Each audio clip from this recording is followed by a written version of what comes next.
bagaimana meningkatkan hukum di Indonesia. Yang pertama adalah pendidikan hukum untuk masyarakat. Pendidikan hukum ini menurut gue sangat penting. Walaupun kalau misalnya kalian tidak berprofesi di bidang hukum, ya kalian harus minimal mengerti hukum lah, karena hukum itu sangat luas. Dan kalau misalnya kalian yang pebisnis, itu harus mengerti hukum. Oke. Jadi hukum pajak itu sangat penting untuk pebisnis. Dan walaupun kalian tidak di bidang itu pun, kalian harus mengerti lah minimal. Dengan memahami hak dan kewajiban, mana yang betul dan mana yang salah, itu membuat kita sebagai masyarakat ya itu lebih berdaya untuk menuntut keadilan. Yang kedua, reformasi hukum.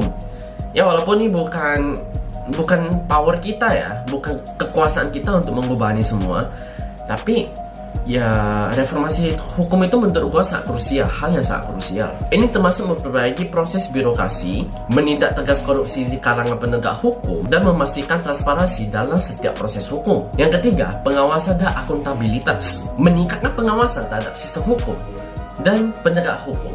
Itu hal yang sangat penting.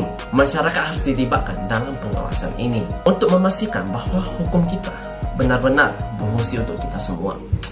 Ya sebenarnya setiap kasus itu ya, itu kadang walaupun sebenarnya itu bukan urusan kita, ya kan, kadang bisa urusan orang lain atau apa. Ya kalau gua pribadi sih gua cuek aja, oke. Gua palingan tahu kasus ini kayak gimana, dan ya di hati gua, ya gua tahu kalau misalnya gua di posisi itu gua harus ngapain, dan sebagai penegak hukum ya gua harus ngapain, gua udah tahu. Oke. Tapi kan kadang ada ya netizen kita yang kepo, yang apa, yang komen, yang viralin, oke. Apakah itu bagus? Kalau gue sendiri bukan tipe orang kayak gitu.